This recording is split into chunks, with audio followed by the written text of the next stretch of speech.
Anjir, gue di sini nggak betah. Gue pengen buru-buru nyampe di pos 2. Lah emang kenapa? Udaranya dingin banget ya? Itu tuh, tadi kan gue ngeglosor tuh sambil ngerokok, nyender di Batu Gede sana. Masa tiba-tiba gue denger ada suara anak kecil pada cekikikan kecil di belakang batu itu. Udahlah, nggak usah dicek lagi, itu pasti yang alus-alus dah. Nggak mungkin ada anak kecil di area kayak gini, jam segini pula. Assalamualaikum warahmatullahi wabarakatuh. Kembali lagi nih bersama tim Scrology. Gimana nih kabar kalian? Sehat kan? Semoga kita semua selalu diberikan kesehatan. Di video sebelumnya kita ada tentang vlog pendakian, ada juga cerita horor bareng narasumber, dan kali ini kita ada di segmen yaitu segmen baca cerita horor. Bagi kalian yang mau berbagi cerita, baik dari narasumber atau bisa juga kirim cerita kalian ke email kita. Cerita ini kita dapat dari sebuah forum Kaskus. Di forum itu, dia menuliskan cerita horornya di tahun 2017 dengan nama ID Agastia168. Kita kurang tahu pasti juga kejadiannya kapan, yang pasti dia menceritakan kisahnya di tahun 2017. Oke, langsung aja kita bacakan ceritanya ya.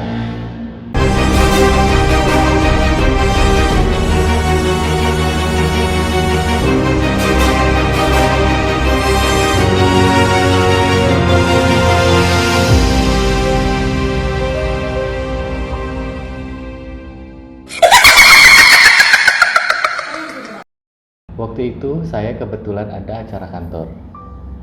Karena kantor saya ini terdiri dari beberapa anak perusahaan, jadinya kita kayak bikin gathering tahunan gitu. Gathering tahunan itu diperuntukkan untuk departemen tertentu. Nah, kebetulan lokasi dan tema acara itu ke gunung dengan konsep camping. Jujur saya belum pernah namanya naik gunung. Jadi ini pengalaman pertama saya. Kita semua berangkat dari Bandara Soekarno-Hatta, penerbangan jam 3 sore. Sampai bandara di Jogja kurang lebih jam 4 sorean. Lalu dilanjutkan perjalanan ke lokasi kira-kira 4 jam perjalanan untuk naik bus. Oh iya, kita jumlahnya ada 35 orang dan dibagi menjadi 4 kelompok. Saya nggak sebutin nama gunungnya, cuman kalau kita foto di puncak gunung itu, maka backgroundnya adalah Gunung Merbabu. Ketinggian puncak adalah 2.900 meter di atas permukaan laut. Jadi silahkan tebak-tebak ya. Nah, kita sampai di sana pukul 8 malam. Dimana sebelumnya ngelewatin daerah yang jam 7 aja di sana udah sepi banget.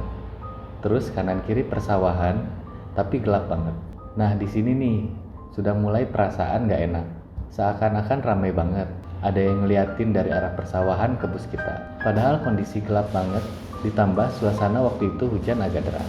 Singkat cerita, karena lokasi basecamp awal pendakian itu cukup curam, akhirnya semua peserta turun dari bus dan berjalan di bawah basecamp dengan jarak 50 meter. Karena saya males nunggu yang lain, karena mereka pada rempong, akhirnya saya coba naik aja berdua sama teman saya yang namanya Dede. Pas lagi naik menuju basecamp, kan engap tuh karena nggak biasa olahraga. Akhirnya saya ditinggalin sama dia. Saya istirahat di pinggiran tembok tanjakan. Pas lagi nepi sambil bakar rokok, saya nyium kayak bau daun janur yang udah lama ditimbun. Jadinya kayak apek-apek anyir gitu. Saya coba nyari ini baunya dari mana. Karena remang-remang, saya coba intip-intip tuh bolongan tembok. Pas saya coba ngintip, kaki saya langsung lemes. Ternyata di balik tembok itu penuh dengan makam, plus pohon beringin gede-gede banget. Saya langsung ngacir ke atas ngejar temen. Gak jauh saya lihat teman saya ini juga diem, berdiri ngadep ke arah saya, dimana posisi dia kan pasti lebih tinggi dari saya, karena tanjakan. Pas saya sampai di tempat dia, saya juga ikut ngelongok. Dia ngeliatin apaan. Buset, dari atas lebih jelas lagi. Hamparan makam yang hanya dibatasin tembok banyak banget. Pohon-pohon gede juga banyak. Yang bikin serem tuh makam kuno yang pinggiran dalam dikasih kayak kayu-kayu gitu, jadi bentuknya kayak rumah-rumahan. Saya langsung mikir, gila, di kaki base camp aja kuburan, gimana nanti di atasnya ya. Akhirnya nggak lama para peserta lain sampai, dan mereka pada bengong juga. Sesampainya di base camp, kita langsung dikumpulin nih sama panitia. Mulai dari absen peserta, pembagian headlamp, topi, sarung tangan, senter, senam pemanasan, dan yang terakhir baca doa. Tim Ranger dari awal sudah wanti-wanti aturan mainnya. Yang pertama, jangan bunuh makhluk apapun, bunuhlah waktumu. Jangan ambil apapun, kecuali ambil foto. Jaga ucapan dan perilaku. Nggak boleh nebang pohon, dan nggak boleh buang sampah. Itu aja sih yang paling pokok. Akhirnya kita mulai start pendakian dari base camp jam 12 malam. Cerita ini akan terbagi menjadi beberapa bagian berdasarkan masing-masing pos. Jadi semua ada 4 pos, termasuk puncak. Dari pos 1 ke pos 2, lama perjalanan 1 jam. Dari pos 2 ke 3, makan waktu 2 jam. Dari pos 3 ke 4, makan waktu 1 jam. Jadi total perjalanan 4 jam. Kok lama? Karena sebagian besar orang yang masih awam mendaki, jadi dikit-dikit berhenti istirahat. Perjalanan ke pos 1 diawali dengan melewati kebun kentang. Ya kalau ini mah masih mudah lah, jalanan landai dan masih ada lampu listrik di kanan kiri. Lanjut jalan sejauh 300 meter, baru deh trek mulai nanjak. Tiap kelompok diberi jeda 20 menit untuk jalan duluan, baru nanti kelompok lainnya menyusul. Saya kebetulan ada di kelompok pertama. Nah, karena di kelompok saya ada ibu-ibu, jadinya pas di tanjakan awal, dia minta berhenti dulu. Padahal baru 300 meter jalan. Mumpung berhenti, saya sekalian deh pipis. Mumpung agak terang karena pas banget bulan purnama. Saya cari lahan kosong. Nah, kebetulan ada. Pas saya lagi kencing, kira-kira jarak 10 meter, saya tiba-tiba denger kayak ada suara anak ayam. Kok ada anak ayam ya? Masa anak ayam nyasar ke arah pendakian? Dan setahu saya, dari tadi nggak pernah lihat kandang ayam. Lanjut pendakian. Jalur menuju pos 1, setelah melewati kebun kentang, baru masuk ke area pohon-pohon lebat. Di sini udah nggak ada tiang lampu lagi, dan jalanan pun sudah mulai setapak. Penerangan hanya melalui headlamp aja. Saya jalan nomor 2 dari belakang. 20 menit awal jujur saya masih ngerasa aman. Tapi pas pertengahan menuju pos 1, saya udah mulai gelisah.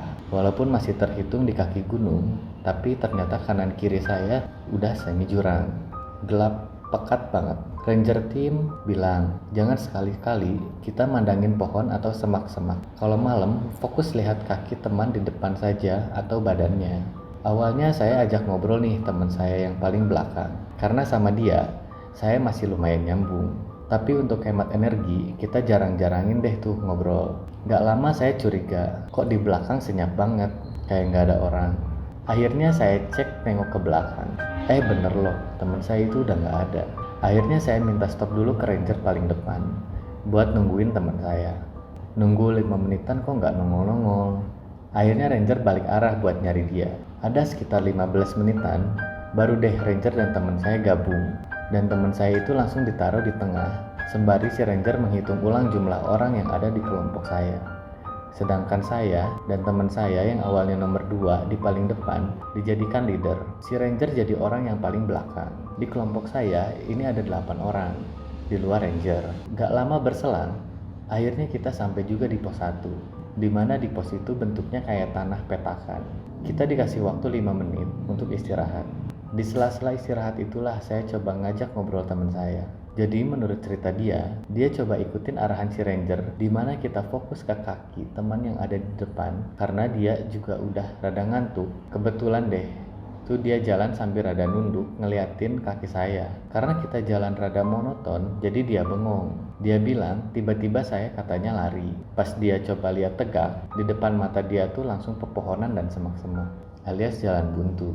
Nah, pas dia sadar bahwa yang dari tadi diikutin itu bukan kaki saya, dia lihat iring-iringan kita udah cukup jauh. Terlihat dari headlamp yang beriringan kurang lebih 500 meter di depan. Dia pengen ngejar aku, karena takut malah tambah nyasar. Jadi dia hanya berharap nunggu kelompok lain lewat, dengan asumsi kita jalan di satu arah yang sama. Pada saat dia nunggu itulah ada kejadian aneh. Sayup-sayup dia denger kayak ada orang yang mainin angklung sama suling, tapi arahnya dari tepi jurang. Gak mungkin lah ya ada orang tengah malam mainin angklung sama suling di tengah hutan. Untungnya gak lama si ranger nemuin posisi dia dengan melihat sinar headlamp teman saya ini. Tapi yang mengejutkan adalah pada saat si ranger ini datang, dia langsung nanya, Itu teman kamu satu lagi mana? Soalnya saya tadi lihat ada 2 headlamp di posisi kamu berdiri ini. lah orang cuman dia sendirian. Selama perjalanan menuju pos 1, ini teman saya cewek ada yang sompral.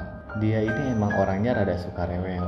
Kita semua kan disuruh panitia bawa ransel masing-masing, dimana di dalam ransel itu wajib mesti ada jas hujan, obat P3K, jaket cadangan, sama sandal. Nah, pas perjalanan dia ngomong gini, Ah, kirain dinginnya dingin banget, tapi biasa aja tuh. Padahal udah mau jam 1-an. Tahu gini, gue nggak usah pakai jaket tebal dari awal. Gak lama kemudian pas teman saya yang nyasar lagi di Susu Ranger, dia mulai kelojotan kedinginan tiba-tiba. Padahal yang lainnya biasa aja, sampai-sampai topi kupluk diturunin sampai nutup telinga. Pakai masker buat nutupin mulut dan menggigil berat. Kita semua sudah pada panik, takutnya dia kena hipo. Rame-rame kita pelukin deh dia supaya dia merasa anget. Nah, salah satu teman saya di kelompok ada yang bisa ngerasain indra keenam ternyata. Dia cuman bilang ke temen cewek ini mendingan dia minta maaf sama alam kalau dia udah sompral. Kalau gengsi sama anak-anak, ucapan dalam hati aja. Gak lama dari itu bener loh, udah rada mendingan. Berangsur hangat mulai dari kepala. Teman saya yang bisa indra keenam ini udah agak berumur. Dan dia bilang dari awal gerbang pendakian sebenarnya kita udah diikutin sama seekor anjing yang gak kelihatan. Jadi dia himbau ke kita-kita semua jangan ngomong sembarangan. Jangan mikir yang aneh-aneh, jangan ngebayangin hal-hal gaib, sama jangan bengong. Daripada bengong, mending ajak ngobrol teman yang ada di depan atau yang ada di belakang.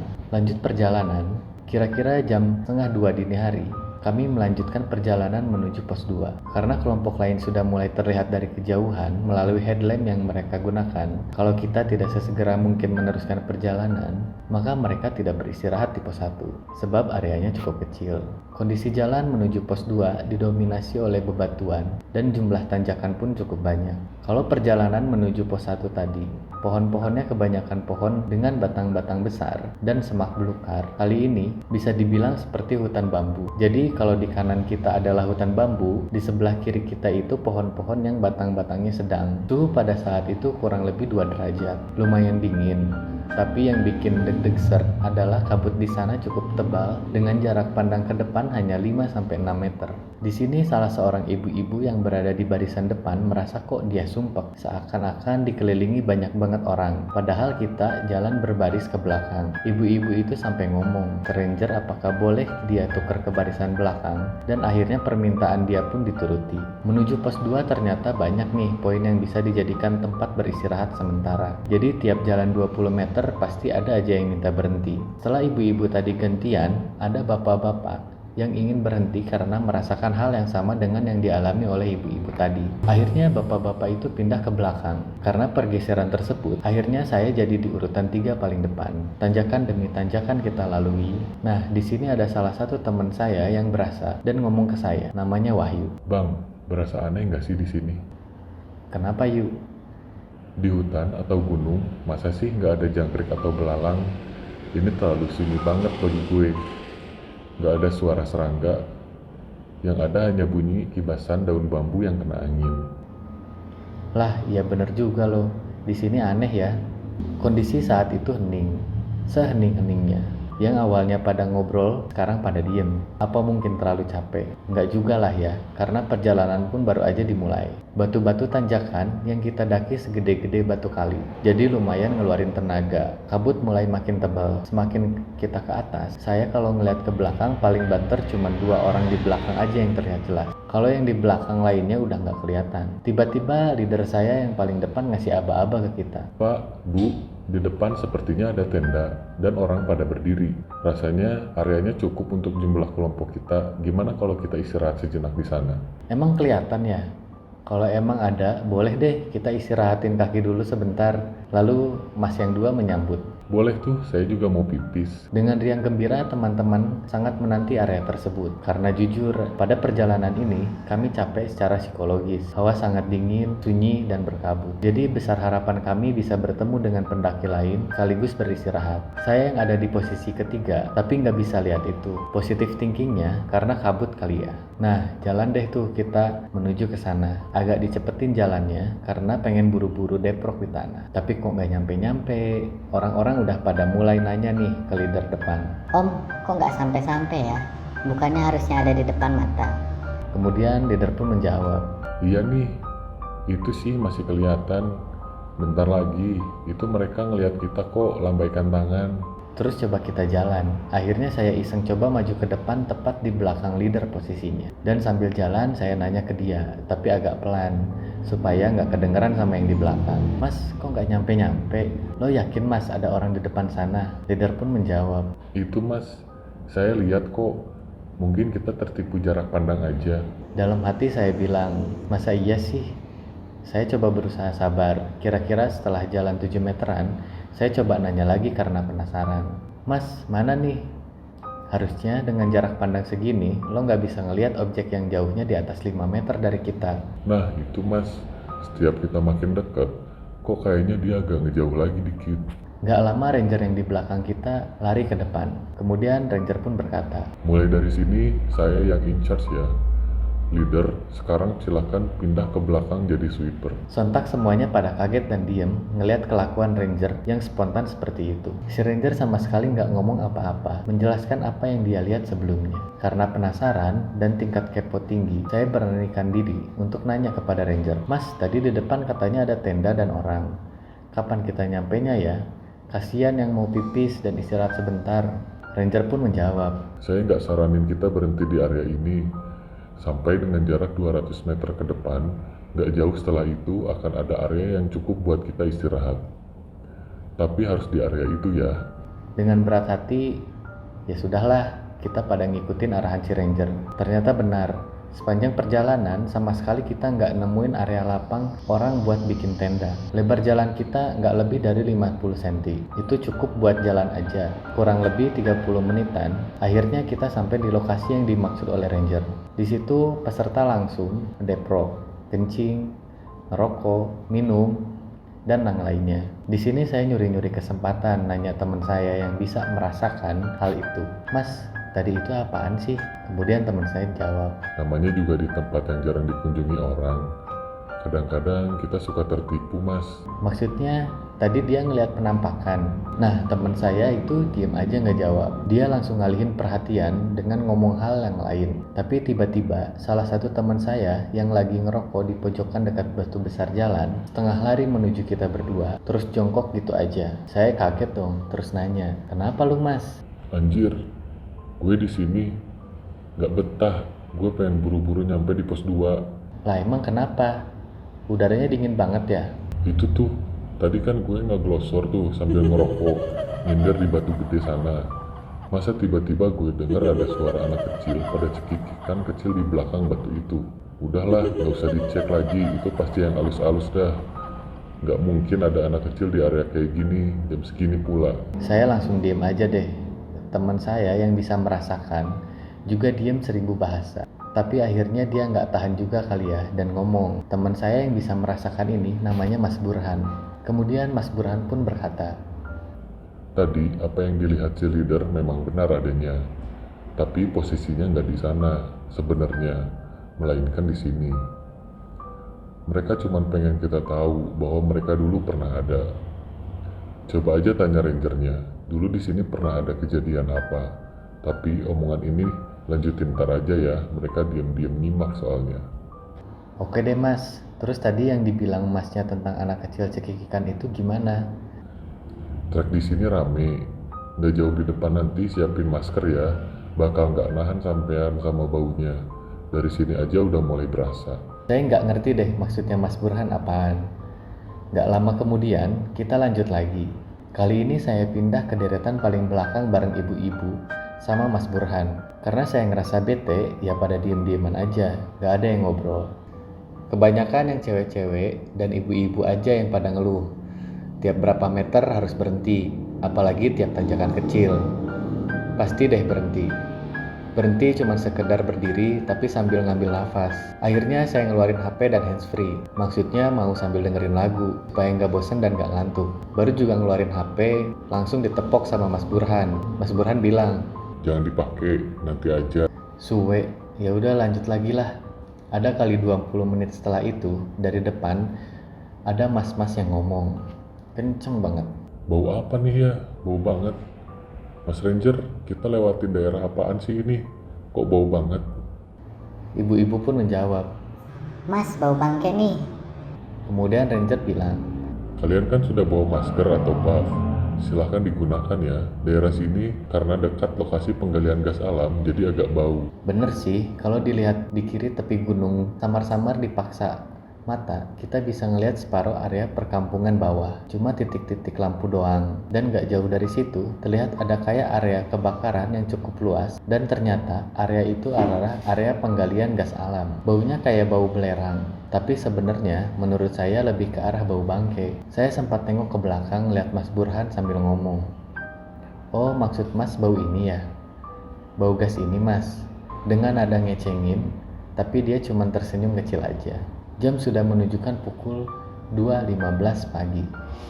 Info dari Ranger bahwa tidak sampai 400 meter ke depan, kita sudah sampai di pos 2. Ranger mengatakan bahwa nanti di pos 2 kita istirahat agak lama mengingat kondisi rekan-rekan yang lain sudah mulai letih. Di pertengahan perjalanan ini mulai lagi nih gangguan-gangguan yang menyerang psikis kelompok saya. Salah satu teman saya mengalami mual-mual dan kelayangan. Akhirnya mau nggak mau Mas Burhan turun tangan untuk ngebantu. Jadi kalau kita kondisi capek ditambah nggak fokus, itu lebih gampang lagi bagi makhluk goib untuk masuk ke badan kita. Menurut Mas Burhan, mereka udah mulai nyerang nih.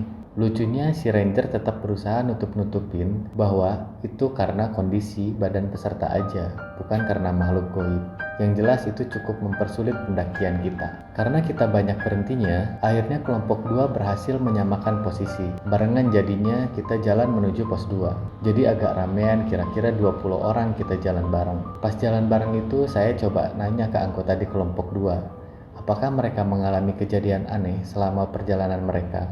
Nah, mereka mengalami hal yang sama pada saat melihat tenda dan sosok pendaki lain di tengah perjalanan tersebut. Tapi ada yang lebih ekstrim dialami Mbak Uwi, salah satu pesertanya dari kelompok 2. Jadi pas melintas rentetan pohon bambu, dia nggak sengaja ngelihat ada orang lagi turun dari atas lereng yang berkabut itu cepet banget. Nah, pas dia cek ke pinggiran lereng itu, ternyata nggak ada jalur tapak sama sekali. Ya kalau nggak jalan pastinya melayang ya. Kalau nggak salah jam 3 kurang dikit, akhirnya kita sampai di pos 2. Di pos ini kita semua istirahat cukup lama, kurang lebih 15 menit. Karena ada peserta kelompok 2 dari manajemen perusahaan yang kakinya terkilir. Ranger memutuskan harus ada tim khusus yang barengan sama beliau. Jadinya pecah dari kelompok. Perjalanan kelompok 1 dan 2 dengan jumlah 4 orang, dan termasuk di dalam sana adalah saya dan Mas Burhan.